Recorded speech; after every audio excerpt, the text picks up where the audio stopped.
Biyaheng One Filipino TV. Nandito tayo ngayon sa Essaouira, ang tinaguriang Windy City of Africa. Tara na't kilalanin, kamustahin at makipagkwentuhan sa ating mga kababayan na naninirahan dito. Samahan nyo kami.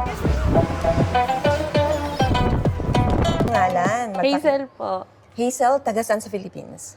Manila po. Manila. Dito ka ba naninirahan sa Essaouira? Apo, dito na rin po. Gaano ka nakatagal sa Morocco? Sa Morocco po, 9 years. May ba tayong kababayan dito sa Essaouira? Sa Morocco po, marami po. Iba pong city siya sa Casa, Tangier, Hiwalay po. Dito po sa Essaouira po, marami-rami na rin po. Okay. Kamusta naman yung struggle mo on the first year dito sa Morocco? Medyo homesick po talaga. Yun talaga yung pinaka-ano natin mga OFW, mamimiss yung family po. Kasi po may mga anak din po ako sa Pinas. Ganun po. Okay. Yun talaga yung pinaka-ano namin. Siguro swertihan po, depende rin sa amo po na mapuntahan nyo po. Kasi before naman po, yung trabaho ko po is sa bahay po, nanny ng baby. Ganun po. Yung employer ko, mabait naman po. Ang pinaka-barrier po namin, yung language po talaga. Kasi Hindi French, Arabic, yung mga ganun po, halo po sila. So, pero in case na pag desidido po talaga kayo, okay po yung nyo, paligid nyo, maaaral nyo po talaga din. Mapipitan kayo aralin para makapag-communicate sa kanila.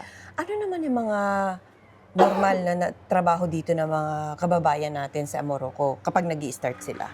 Start po talaga mga nanny, ganun po. Iba po, restaurant po, mga ganun po. Minsan sa mga hotel, meron din po tayong sa medical, syempre mga Filipino po, sa hospital, ganun po. Pero mas karamihan po talaga nanny po. Sa bahay, linis, ganun, cleaning, ganun. Magkano naman ang per ora? Bigyan mo kami ng idea.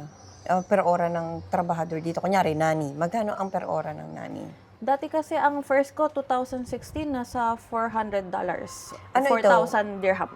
For 1 month? For 1 month po. Okay. Yun po yung dating minimum po. Ngayon po, etong taon po, tumaas na po sila, 5,000 po, ganun. Tapos, depende na rin sa usapan ng mga amo ko yung mga day off nyo po. Dati kasi, wala po talaga pinagbabawal po ang day off talaga. Siguro, Nung nagtatrabaho sa nani, ilang oras naman ang trabaho nun?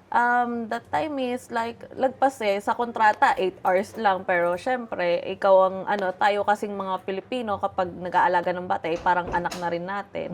So, 12 hours, mga ganun, as long as na kasama mo talaga siya, ganun. Stay in ka ba that time? Apo, stay in po. So, doon sa sinasabi mong, magkano yung sahod mo noon? 4,000 4,000. po, opo. 4,000, 5,000. Ayun ba, stay in o magbabayad ka pa ng accommodation Ay, hindi mo? naman po. Sagot naman po nila yung yung food, yung mga gamit nyo po, ganun, yung mga mga sabon, mga ganun, yung mga personal use nyo po. Sagot naman po ng amo yun. So, kadalasan ng nani dito, stay in? Stay in po, opo. Okay. Meron ba dito mga nani na hindi stay in?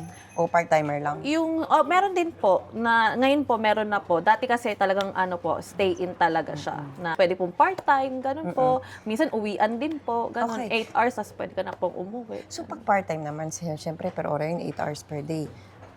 Magkano ang bayad sa ganun, yung 8 hours na yun ng araw? Per hour po kasi dati pag nagpa-part-time po, mga 500 yung depende po sa usapan ng employer ninyo. Kung halimbawa po, depende rin sa trabaho, kung anong tatrabaho mo, maglilinis ng bahay po, may nag-offer 1 day, doon ka hanggang matapos mo yung trabaho mo, 500 dirham, ganun bibigyan sa'yo. Kasi may pamasahe ka pa. Tapos, yun, kasama po. Ang pangalan na taga saan sa Pilipinas? Riwen Orbes po, taga Parañaque po. Metro Manila. Opo. Okay. Gaano ka nakatagal sa Morocco? Almost 4 years na rin po. And gaano ka nakatagal na nagtatrabaho sa restaurant? Dito po, sa restaurant po, Sa restaurant business, industry. almost 4 years na rin po. So parang pagdating mo, Dito nasa po ako kusina ka na dito po talaga. nag-person ng restaurant sa kusina po nagtrabaho. Pero sa Pilipinas, nagtrabaho ka ba sa restaurant o dito ka lang talaga Hindi po. nagsimula? Nag-service crew po ako nung college days po.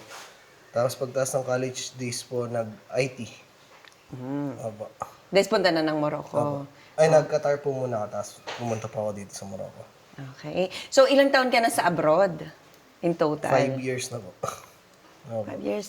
Saan ka, pwede ba natin magiting, saan ka nagtatrabaho nag-service crew sa Philippines? Sa McDonald's po. Yan. Saan yan? Paranaque rin po, sa tapat ng SMBF. Opo. Kamusta naman dito sa Morocco? Ang buhay? Kakamustahin ka lang namin. Okay naman po. Basta masipag ka lang po, magandang trabaho at magtrabaho. Okay naman po. Okay. Hindi ka naman naiiyak niyan. Hindi po. Nangatingan po yung mata ko. Out po sa mga taga Paranaque at Bataan. Po. Taga saan sa Pilipinas? Sa Quezon Province din po ka.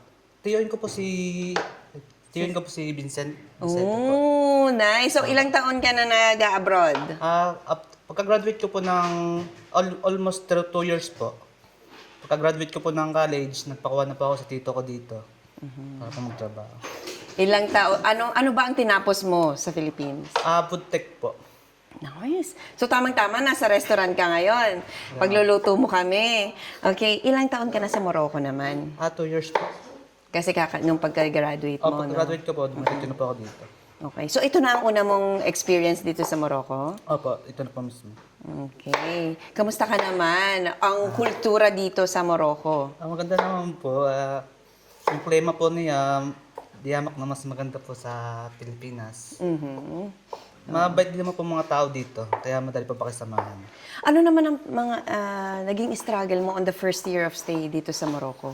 Homesick, yung... Siyempre, may naiwan po mga special shaman, ganyan na... Yung mga like family po, tapos yung girlfriend ko po naiwan po sa Pinas. Nung unang araw ko po dito, ay namimiss ko po agad sila. Pero habang tumatagal naman po, ay nasanay na rin po ako. Paano mo sinusolusyonan ang pagka-homesickness? Ano po, yung hindi ko po siya masyadong iniisip, nagpo-focus lang po ako sa mga gawain ko, sa mga trabaho ko po.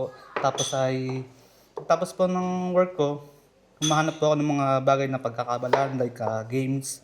Tapos ay search ng mga menu na pwedeng i-add dito sa restaurant. Yung mga may tulong po dito, yun po ang ginagawa ko. Oh, marami. Shoutout po dyan sa girlfriend ko sa San Antonio, Quezon, sa Catherine de Guzman, and sa family ko po, lola ko. Ingat po ka dyan palagi. Are you Filipino? Yes, Pilipina po ako. Oh! Ngayon, dito po ba kayo naninirahan sa Essaouira? Yes po. Dito po ako naninirahan sa Essaouira. Ilang taon na po kayo dito? Sa Morocco po, 15 years. Going to 16 years na po. Ano pong trabaho at pinagkakabalahan dito sa Morocco? Meron po kaming Asian restaurant, Filipino Asian restaurant, na dito po sa Essaouira. Ano naman po kasi sa pag nalaman nila na Filipino talaga lahat ng mga chefs sa kusina, doon sila tuwang-tuwa. Kasi alam naman nila po, yung the way yung mga Filipino nagwe-welcome ng mga iba't ibang lahi. Kahit naman po sa country natin pag nandun sila. So, yun po. Punta na po kayo rito at para masubong po aming pagkain. Tahan po namin kayong lahat. Pag nandito po kayo sa Morocco, i-visit nyo po kami sa Essaouira. Welcome po kayo sa Salt and Pepper. So, lahat po invited na para matry yung aming Asian food and Filipino food po dito. So, see you soon. See you dito sa Essaouira. Salt and Pepper.